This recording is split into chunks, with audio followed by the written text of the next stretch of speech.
Hello, it's QuestwithKoles here, and I am bringing you the Winterspell set review. I'm going through every ink color and giving you my top 12 cards to every ink in the competitive meta, not Infinity, not Draft, not Limited. These cards I'm giving you from 1 to 12, 1 being the most impactful, 12 being the least and most impactful to the standard meta that you would go and play at a local game store or an event.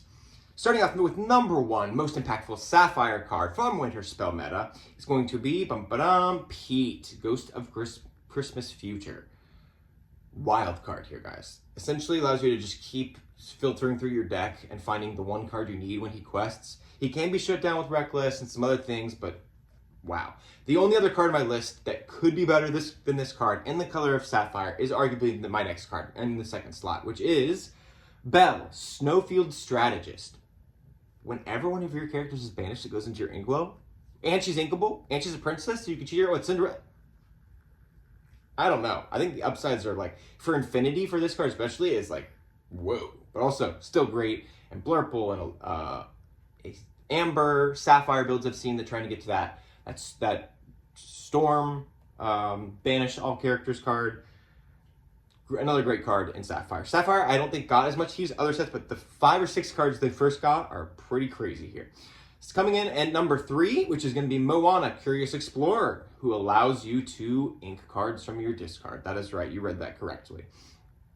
And she quests for 2, and her stats are viable. She's a great card. Overall, 10 out of 10. And her enchanted, or her iconic. Beautiful, crazy. Coming in at number 4, which is a reprint, Let It Go. Beautiful art.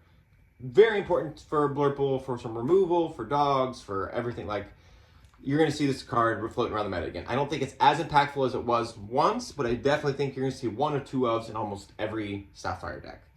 Coming into slot number 5, a card that I didn't value as high, now I think could even be higher on this list, is Jiminy Cricket, Ghost of Christmas Past. I think it's because I thought his stat line was lower. He's a 3/4 with that boost ability. Read it. Yeah. So kind of like a pseudo-ramp type of thing.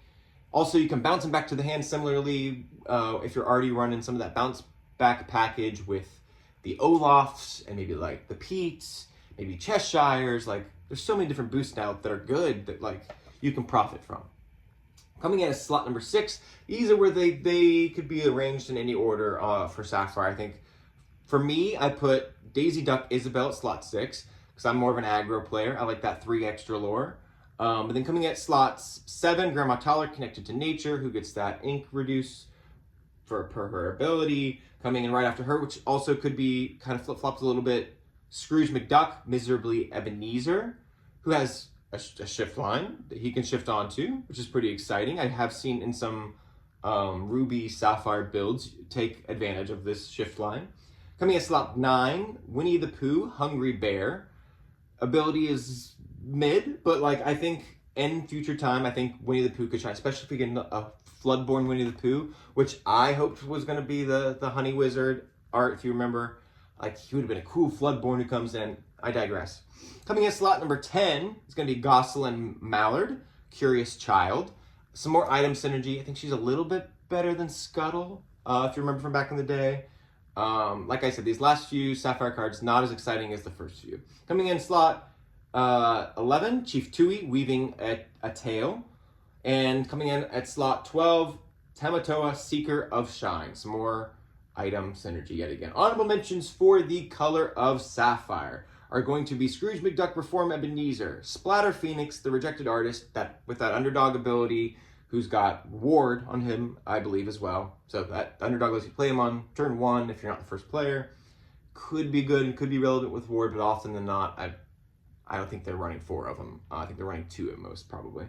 And the last card on my honorable mentions is Mickey Mouse, Tiny Tim's Father. Again, with that boost, I think this card could be so impactful. I think he's one of those cards you have to build a deck around. But with more boost characters and more boost cards coming out, I think he could only get better and better as well. And that is my set review for the color ink of Sapphire from Winterspell.